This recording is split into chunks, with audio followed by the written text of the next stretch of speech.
Olá a todos, nós estamos na nossa semana temática de desenvolvimento econômico e hoje nós queremos falar sobre visão estratégica na economia para 2025. Para conversar sobre esse tema, nós convidamos Écio Costa. Ele é professor titular de economia na UFPE, palestrante, consultor na sede Consultoria e Planejamento, colunista na Grande Rio FM, Diário de Pernambuco, economista-chefe e conselheiro do LIDE Pernambuco, conselheiro de empresas. Tudo bom, Écio? Olá, tudo bem? É um prazer estar conversando com vocês, né, sobre essas pautas importantes que a gente tem no cenário internacional, nacional e oportunidades para expansão de negócios aqui para o ano 2025. Nós que agradecemos você estar aqui conosco. Então, vamos começar já perguntando justamente de uma coisa que todo mundo quer saber, que é considerando as incertezas geopolíticas e os eventos recentes, quais são as principais tendências econômicas que os líderes empresariais devem estar atentos para navegar com sucesso em 2025? Então, essa pergunta ela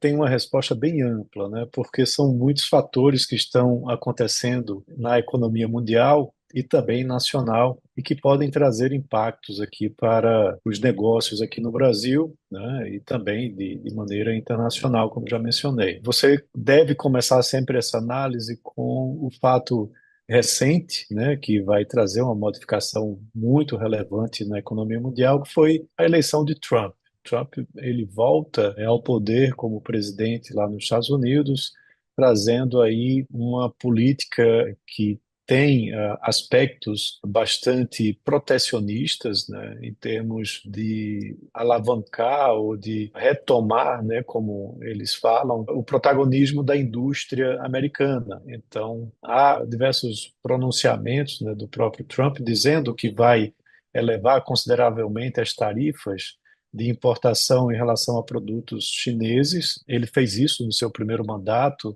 O Biden, inclusive, manteve o protecionismo que foi aumentado por parte de Trump em seu primeiro mandato. E agora ele fala em tarifas que podem chegar a 50%, né, em todos os produtos chineses que vão para a economia americana. E não deixou a China sozinha aí nessa questão de elevação de tarifas. Também está ameaçando tratar de forma semelhante com o aumento de tarifas de importação as demais economias mundiais, inclusive a economia brasileira. Agora, recente também já anunciou que deve elevar tarifas de importação contra o Canadá e México, principalmente o México, por conta da forte migração de pessoas para o mercado americano, como também do tráfico de drogas. Então, isso seria como uma forma de retaliar, né, a falta de compromisso do governo mexicano com essas duas pautas. Mas isso pode ser utilizado para outros países com determinados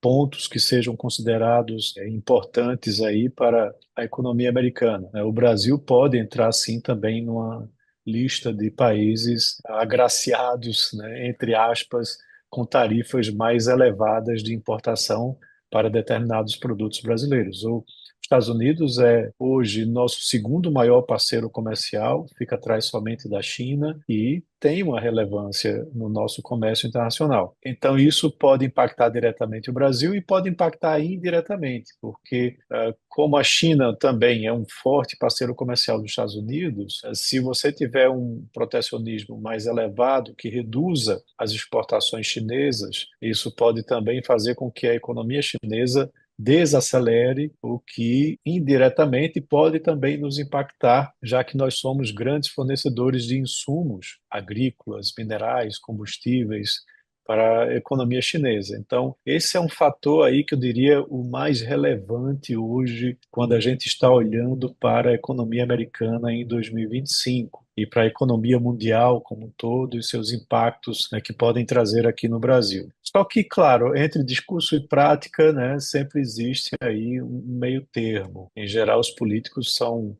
bastante agressivos no que prometem enquanto estão em campanha, mas depois que se elegem, a realidade é um pouco diferente. Ele tem o Congresso como um forte aliado, né, tanto nas duas casas, né, até porque a maioria hoje é republicana nas duas casas, mas tem um impacto importante na economia que esse aumento de restrições pode trazer, que é de elevação de preços, né, e, consequentemente, de inflação. E isso tem um impacto negativo forte A gente vê que isso no passado realmente aconteceu.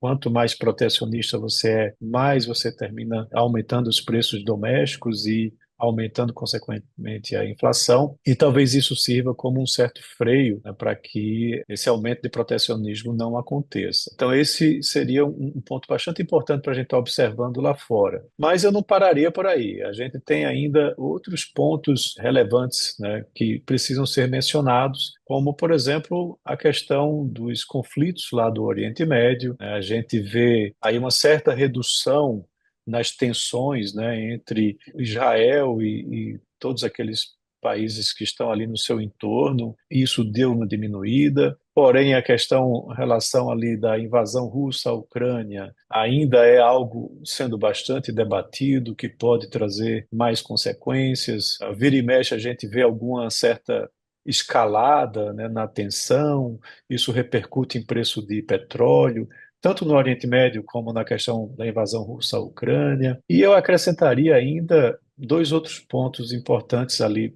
para o eixo norte, que seria a questão da União Europeia passando por sérias dificuldades de desaceleração econômica. Eles vêm reduzindo taxas de juros, mas isso parece não trazer um efeito muito grande na retomada do crescimento econômico. E a Índia tem um papel também bastante importante de crescimento, que eu diria vai ainda trazer algo muito relevante para a economia mundial. Hoje a Índia cresce em ritmo chinês, né, como a gente costuma dizer, um crescimento muito elevado e é uma população bilionária, tem ainda uma renda per capita muito baixa, passou por reformas estruturais importantes recentes e que estão ajudando para que esse país, né, se desenvolva cada vez mais. Vindo aqui para o eixo sul, né, do nosso lado da América Latina, você tem aí a Argentina com um processo de recuperação importante. Durante esse ano, a inflação cedeu, a economia mostrou um crescimento maior, a política de Milei de redução do tamanho do Estado vem trazendo frutos positivos, né, com a obtenção de superávit. A Bolsa da Argentina se valorizou bastante esse ano, então é um player bastante relevante. Porém, quando a gente olha no comércio internacional entre Brasil e Argentina, houve uma forte redução ao longo desse ano nas relações comerciais. E aí se espera que no ano que vem essas medidas de austeridade já comecem a trazer também outros frutos de um maior crescimento econômico do país por lá, que pode ajudar nessas relações comerciais. E falando um pouco aqui dentro do nosso país, aí você tem toda uma expectativa em relação às medidas, né, que foram anunciadas recentemente do pacote de redução de gastos, com o objetivo de frear esse déficit fiscal que a gente vem observando aí nesses últimos 2 anos, né? Um déficit muito forte no ano de 2023. O ano de 2024 vem apresentando uma tendência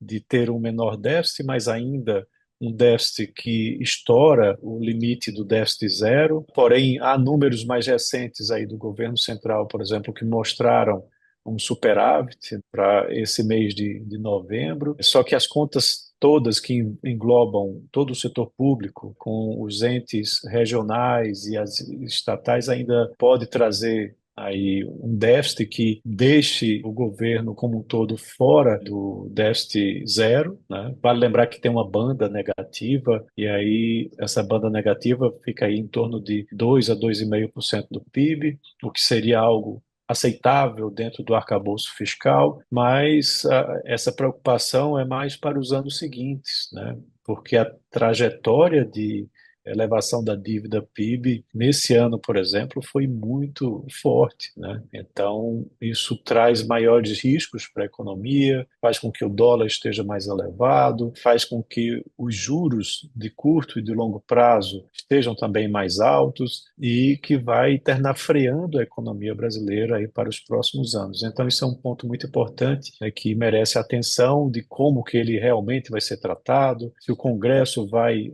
aprovar todas as medidas anunciadas, se o governo vai anunciar novas medidas, como vem prometendo. E também, para finalizar um pouco nesse comentário, a questão sobre a reforma da renda. Foi anunciada uma isenção do imposto de renda até quem ganha R$ 5.000 e uma tributação adicional para aqueles que ganham acima de R$ 600.000 por ano. Essa é uma pauta muito delicada, traz preocupações sérias, porque se você olha a base de contribuintes, quando você isenta até R$ 5.000, você está falando aí em algo em torno de 94% a 95% de toda a base. E a outra ponta lá iria financiar essa redução de receita, né, com a isenção. Mas a preocupação do mercado é que isso talvez não aconteça, que você só tenha, na realidade, um aumento considerável das despesas, que vai na contramão do que eu acabei de mencionar, do pacote de redução de gastos. Então, assim, a gente precisa entender e acompanhar muito de perto o que vai acontecer aqui no fiscal no nosso país, porque traz uma consequência, como eu já mencionei, em todos esses aspectos. Câmbio, juros, crescimento da economia, inflação, tudo isso tem uma correlação muito forte com o desempenho fiscal do nosso país. Tá certo, Écio. E agora vamos falar sobre um tema bem diferente, mas que também impacta, né? Que é com essa digitalização da economia. Agora tudo é inteligência artificial, criptomoeda, Bitcoin. Como é que você enxerga o papel da tecnologia na formação de estratégias econômicas para o próximo ano? Existem áreas específicas que você destaca como especialmente promissoras? Sim, como você já mencionou, todas as áreas que estiverem envolvidas com o uso e os avanços, né, da inteligência artificial vão ter olhares diferenciados, né, por parte do mercado, por parte de investimentos e investidores. Então, eu acredito que essa tendência ela não está se esgotando, né, pelo contrário, você ainda vai ter retornos significativos, né, a esses investimentos que estão sendo realizados, e é interessante que isso é muito abrangente, né? Isso pega do agro, do setor industrial, setor de serviços,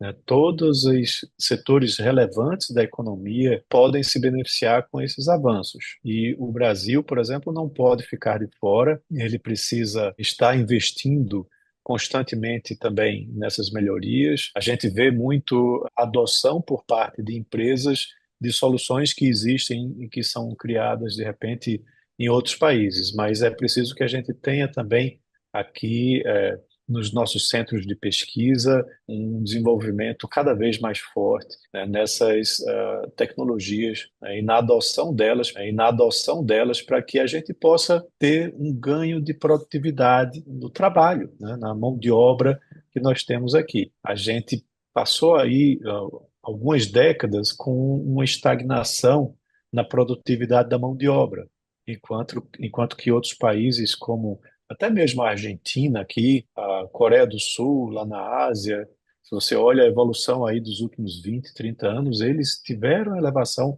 em ganhos de produtividade.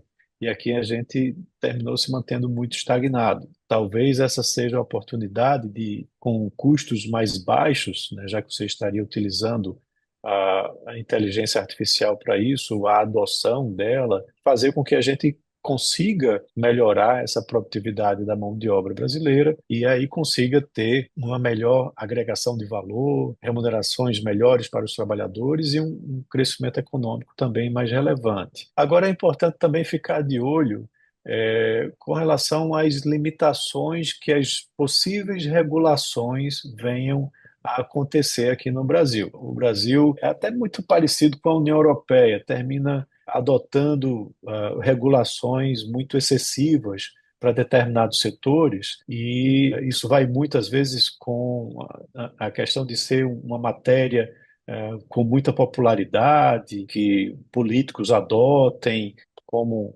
algo que vai prejudicar um determinado setor, aquela mão de obra daquele setor. Então, isso pode trazer, na realidade, reveses, né, em avanços que a gente vem a ter aqui na economia brasileira. Então, isso é algo que precisa ser acompanhado também de perto, porque pode atrapalhar um pouco, como disse, esses eventos de crescimento, né, via a adoção de inteligência artificial. Um ponto interessante que eu gosto também de mencionar é que a utilização da inteligência artificial ela consome muita energia, né? E a energia ela tem várias fontes, né, de geração, e a energia renovável, ela termina sendo, hoje em dia, mais importante, né, em termos de prioridade, por ela ser mais limpa, né, do que a energia fóssil. E ela vai ser utilizada cada vez mais para os data centers, né, que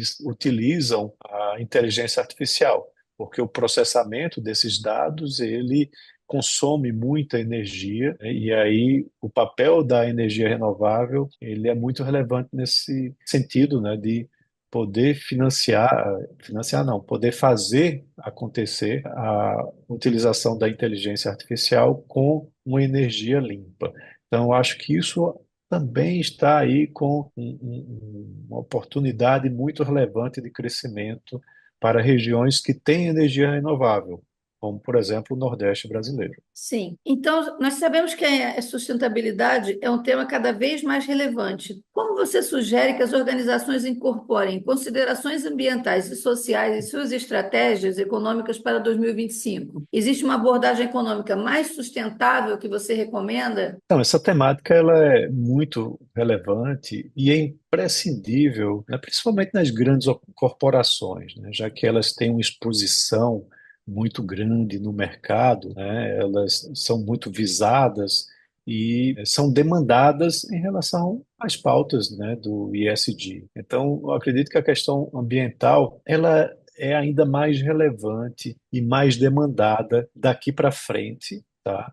Do que as questões de inclusão social. Por quê? Isso acontece por conta dos eventos climáticos extremos recentes que a gente tem vislumbrado, né? Veja as enchentes que aconteceram no Rio Grande do Sul, as queimadas que aconteceram aqui por todo o Brasil, elevação de temperaturas. Cada vez mais vamos ter essa frequência de eventos climáticos acontecendo, eventos esses extremos, e isso vai ficar cada vez mais exposto na mídia, vai ter mais demanda de ações de empresas para que se posicionem, para que adotem medidas que ajudem a mitigar os efeitos com, por exemplo, uma pegada zero de carbono, uma fabricação que você tenha compensação e seja, como eu disse, net zero e termine não contribuindo, né, para a elevação das temperaturas. Então, isso eu acho que vai ser cada vez mais pautado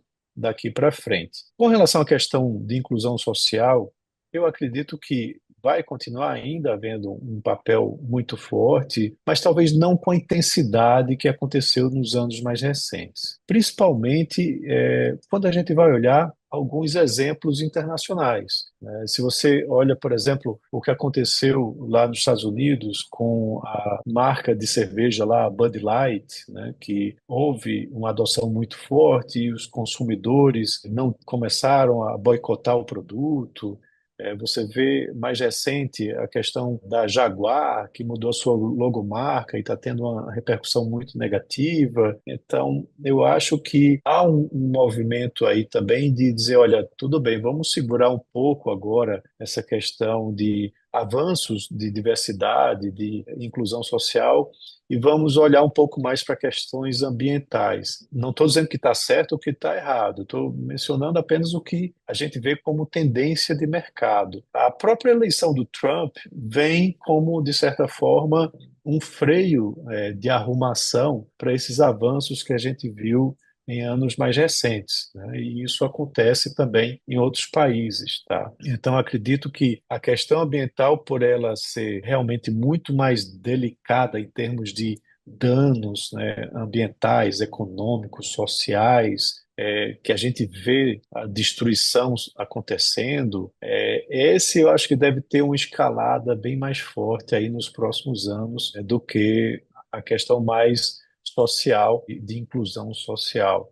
Mas não deve, com certeza, ser abandonado, pelo contrário, deve seguir em paralelo, mas talvez não chame tanto a atenção como as questões ambientais. Sim. E com a rápida evolução dos mercados globais, quais estratégias você sugere para as organizações se manterem ágeis e adaptáveis às mudanças econômicas em diferentes regiões do mundo? Nesse ponto aí, eu gostaria de ressaltar o seguinte: A gente tem realidades diferentes, né, entre os países, entre os blocos econômicos.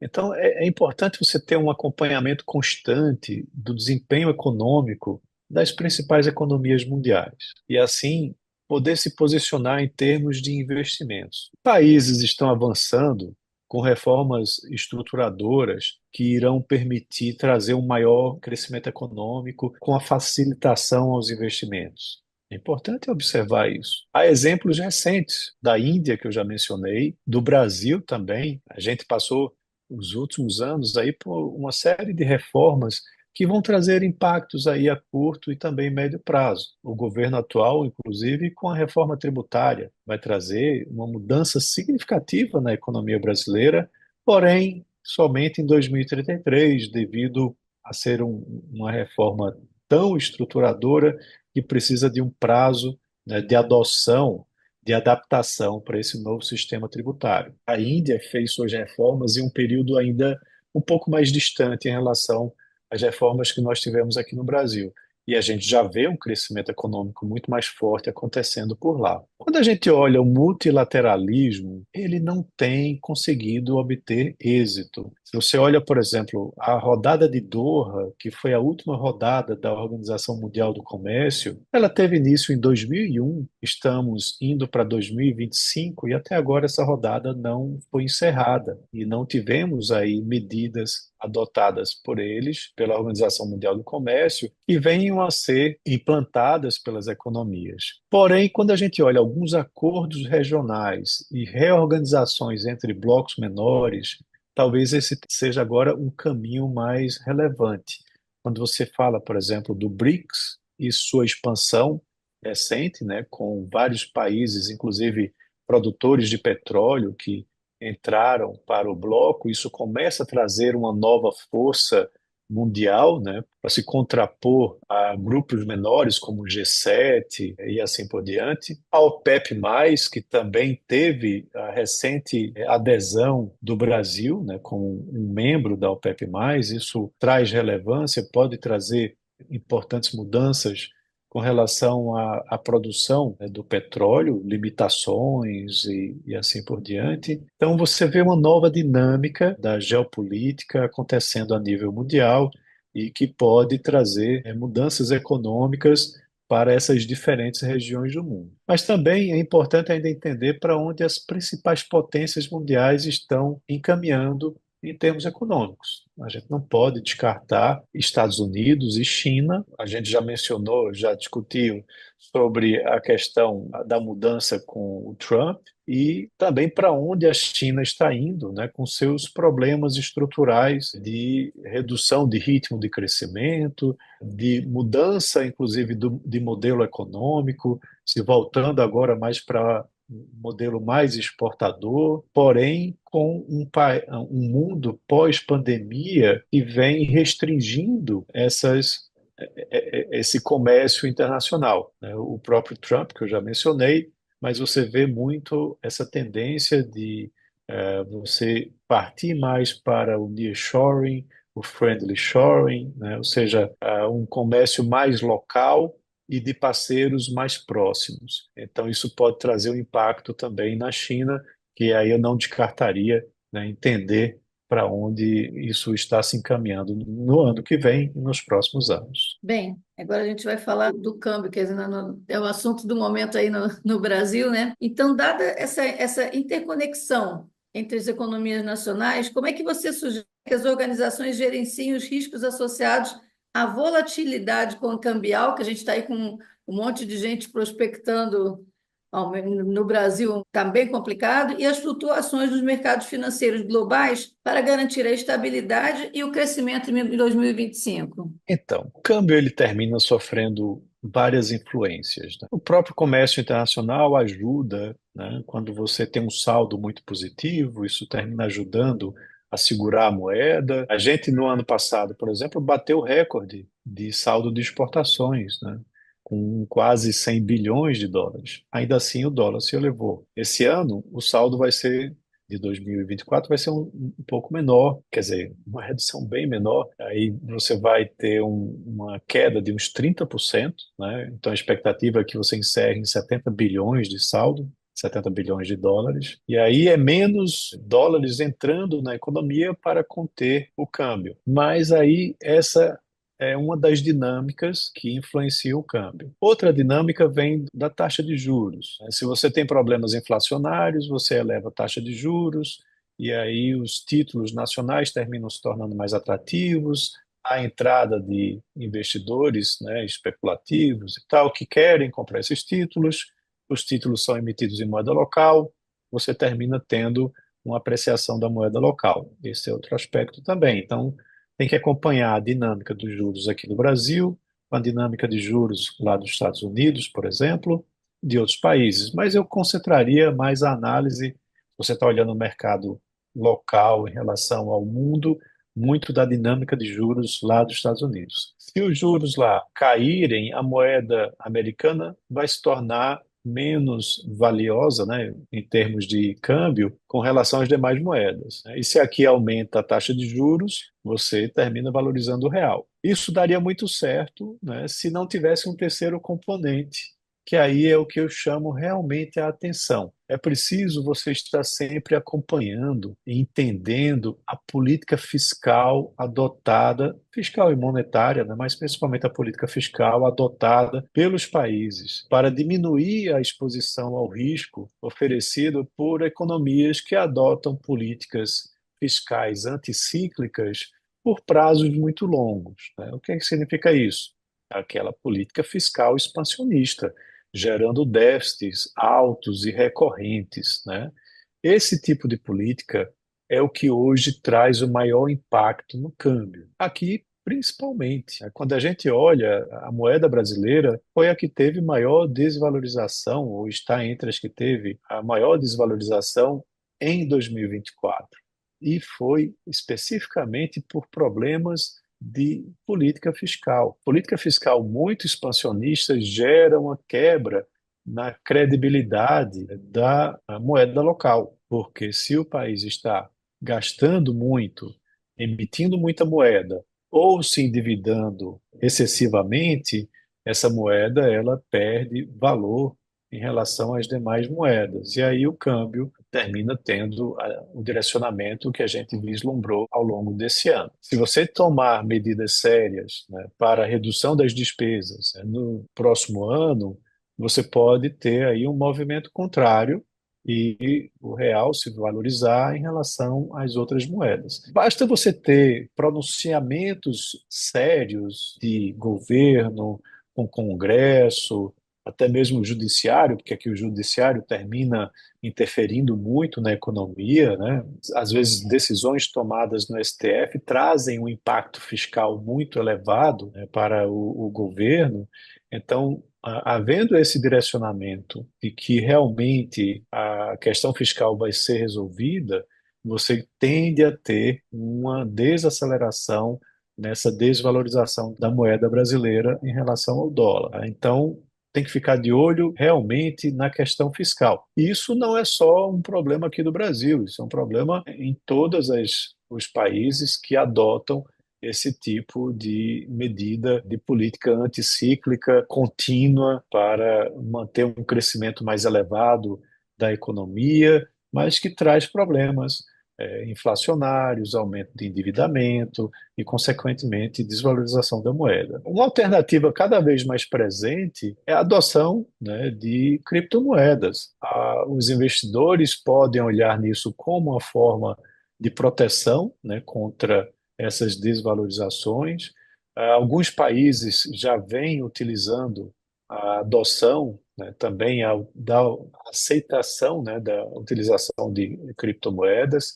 É um mercado também muito volátil, mas que talvez vai trazer uma estabilidade maior no futuro, caso os países avancem em sua adoção e também em regulação. Sim, e olhando para frente, quais são as principais oportunidades econômicas que você prevê para 2025 e como as organizações podem se posicionar para aproveitá-las ao máximo? Então, existem sim alguns setores promissores aqui no Brasil, alguns não, vários, né? E eu vou mencionar alguns que eu até acompanho um pouco de perto também.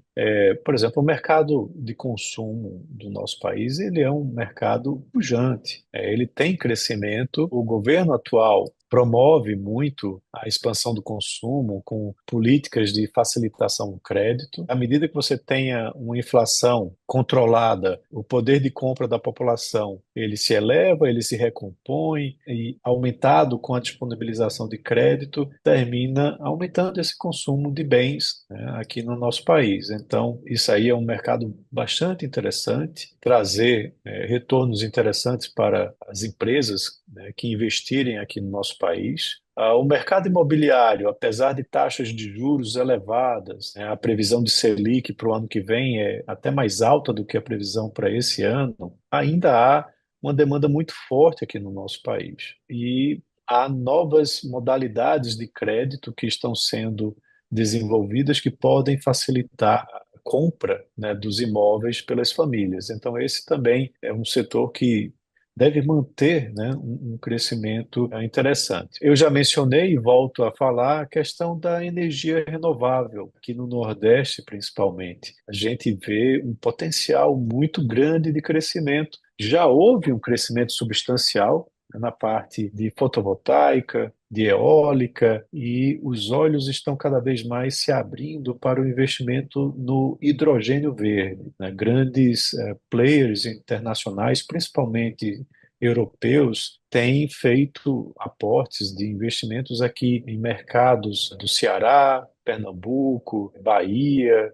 olhando essas oportunidades do hidrogênio verde como uma fonte limpa, né, de geração de energia renovável. Você tem aí também programas de reindustrialização, que o governo vem anunciando, a neoindústria, né, como é chamado, e eu destacaria aí na questão da indústria já uma preparação para o pós-reforma tributária. A gente sabe que com a reforma tributária a indústria vai pagar uma carga tributária menor, né, bem menor do que a que paga hoje. Hoje a indústria paga muito, o setor de serviços paga pouco. Então, com a reforma tributária, há uma tendência de equalização. O IVA, todo mundo reclama que vai ser o maior IVA do mundo, mas hoje o IVA vai ficar aí na casa dos 27,5%.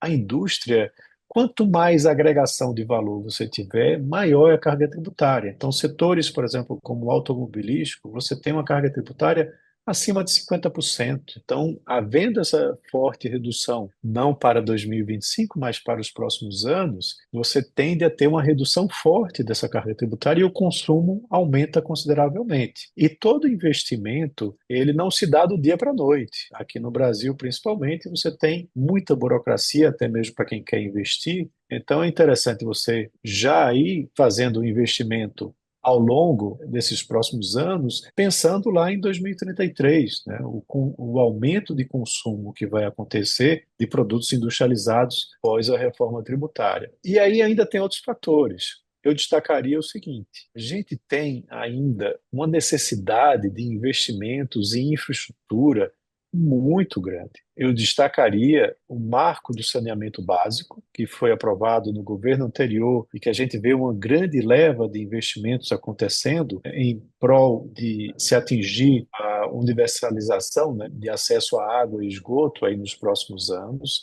Então, com o marco, ficou muito interessante para o setor produtivo, o setor privado, investir em saneamento básico. A gente já vê recentemente muitos investimentos acontecendo, mas acredito que ainda tem muitos investimentos para acontecer em regiões como, por exemplo, a região Nordeste, onde você tem, em termos, por exemplo, de tratamento de esgoto, um dos menores percentuais do Brasil. Aqui em Pernambuco está na casa dos 30%. Então há ainda muita oportunidade para investimentos nesse setor. E eu também destacaria a própria questão da logística para o escoamento do agronegócio.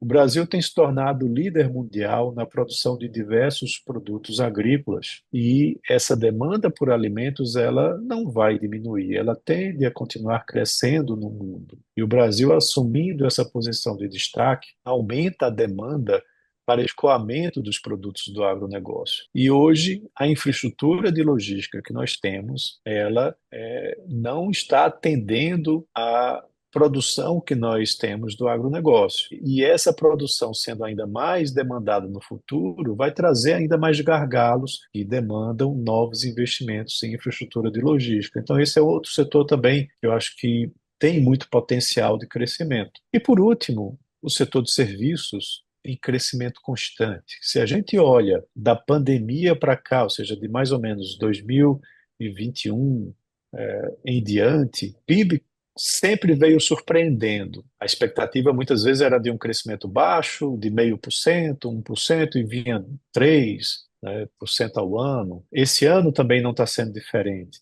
Quando você olha dos componentes do PIB, o que mais cresceu foi o do setor de serviços. Então, o setor de serviços ele vem sendo muito pujante aqui na economia brasileira. Você inclui aí saúde, educação, serviços prestados às famílias, entretenimento, turismo.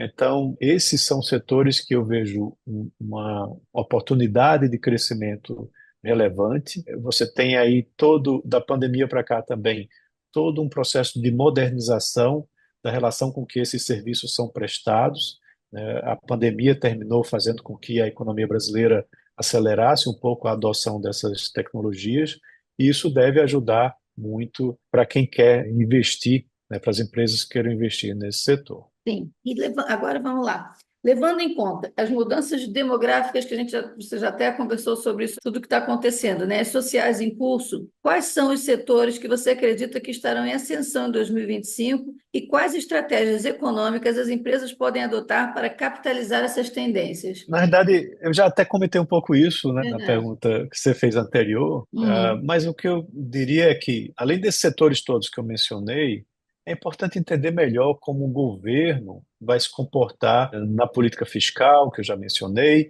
e que impactos isso pode trazer no consumo também.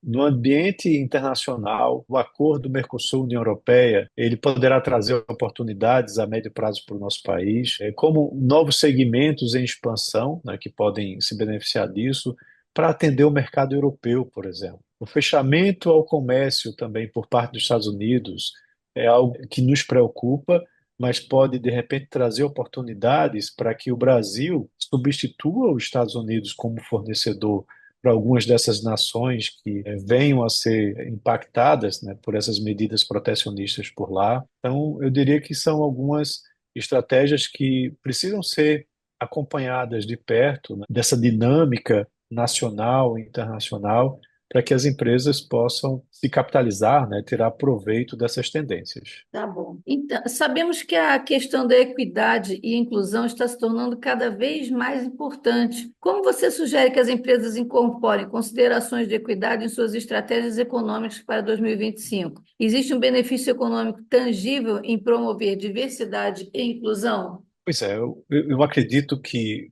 a adoção do ISD ele é uma política constante, né, dentro das empresas, principalmente das maiores empresas, grandes corporações, mas também tem que ser uma pauta importante e relevante aí para as PMEs, né, as pequenas, médias empresas. Mas aí tem que haver também muito cuidado, né, como os exemplos recentes que eu mencionei, que em alguns casos trouxeram mais impactos negativos que positivos, né, para alguns excessos que podem ser usados aí nesse tipo de política de inclusão social. A tangibilidade, ela realmente é muito difícil, mas ela pode sim também ser mensurada. E essa mensuração, ela vem muito na avaliação do conceito da empresa, na avaliação da marca, né, dos processos que ela adota, e essa a exposição disso é muito relevante, mas tem que ser realmente muito bem feita, com muito cuidado, porque hoje a gente vive, né, um momento de muita conectividade, onde notícias boas se espalham, mas as notícias ruins, né, os maus exemplos terminam trazendo um impacto negativo e muito mais rápido. Bem, para encerrar, diante da crescente conscientização sobre os desafios ambientais, que a gente até já conversou sobre isso aqui, né? Qual é o papel das estratégias de sustentabilidade na economia de 2025? Vai bater já até um pouquinho com o que você já conversou com a gente. Como as empresas podem alinhar seus objetivos econômicos com as metas ambientais e, ao mesmo tempo, manter um desempenho financeiro sólido? É justamente disso que a gente está falando. A gente sabe que tudo isso tem um custo, né? Então, como que você Isso. engloba esse custo para você ainda ter lucro? Pois é, no final das contas, a empresa precisa mostrar um retorno para os acionistas, né? Sim, E aí, esse é o grande desafio. Só que aí o que é interessante? É importante você utilizar o benefício ambiental, ou socioambiental, nessa conta da análise de custo-benefício que as empresas devem fazer. É importante que as grandes corporações, que elas tenham departamentos relevantes, elas têm uma presença na sociedade, participem ativamente em eventos como, por exemplo, a COP30, que vai acontecer em 2025, que é a 30ª Conferência da ONU sobre mudanças climáticas, que vai ser realizada aqui no Brasil, no Pará, em novembro de 2025. Então, a participação num evento como esse é relevante para fazer mais pressão, né, sobre as economias mundiais em relação ao compromisso, né, que deve ser adotado pelas instituições, o apoio, né, para que aquelas que fazem a diferença possam ter. Isso tem que ser muito bem trabalhado, muito bem desenhado, porque, como eu disse, no final das contas, a tangibilidade desse benefício ela tem que ser traduzida em números, em retorno ao acionista. E aí é onde entra muitas vezes o valor da marca, a questão de quanto você consegue embutir no preço, né, daquele produto ou serviço, essa responsabilidade socioambiental que está sendo desenvolvida, essa cultura também ela precisa ser trabalhada. E eu acho, novamente, que, para encerrar nossa conversa, a questão ambiental ela deve ser uma pauta muito recorrente em 2025. Infelizmente, né? Novos eventos climáticos devem ocorrer e isso vai chamar muita atenção. Então, as empresas que se posicionarem, que mostrarem que elas ajudam o meio ambiente, que elas trazem uma melhoria, né, para a questão climática, elas vão poder, de certa forma, capitalizar isso dentro, né, do seu resultado financeiro. Mas, claro, é um grande desafio para todas as empresas, não só aqui, né, como também lá fora. bom, muito obrigado por estar aqui com a gente hoje. Você tem sempre esse jeito muito elucidativo, didático de explicar, então acho que é bem bacana para o pessoal do canal também, para a gente estar aqui com essas perspectivas. Todo mundo sabe que o ano vai começar, que a gente sempre quer saber o que que a gente faz, como é que direciona. Então, obrigado por estar aqui dividindo esse tempo com a gente, esse conhecimento. E o que você precisar, é só procurar a gente, que a gente também está sempre à sua disposição. Eu que agradeço o convite, foi um prazer estar conversando, trazendo aí alguns insights, né, para onde a economia está indo, o que a gente precisa observar, né, quais são os retornos que podem surgir e as oportunidades. Estou à disposição também. Claro, também se vocês quiserem me levar para fazer uma conversa presencial, né, com os associados, estou à disposição. Vocês já têm o meu contato, né, Tá e ótimo. espero aí que 2025 a gente tenha um desempenho econômico relevante, mas também com variáveis macroeconômicas, como as que a gente mencionou, mais controladas, né, um pouco mais é, que tragam resultados um pouco mais interessantes de um desempenho de médio e longo prazo. Você tem aí um crescimento de economia com um dólar mais estável, com uma política fiscal também mais controlada, com aumentos, do ganho, de ganhos aí de renda para a população, né, e a gente possa estar comemorando aí mais uma expansão econômica com muitos investimentos aqui no nosso país. Tá bom, Écio. Muito obrigada. Até a próxima, então. Até uma próxima.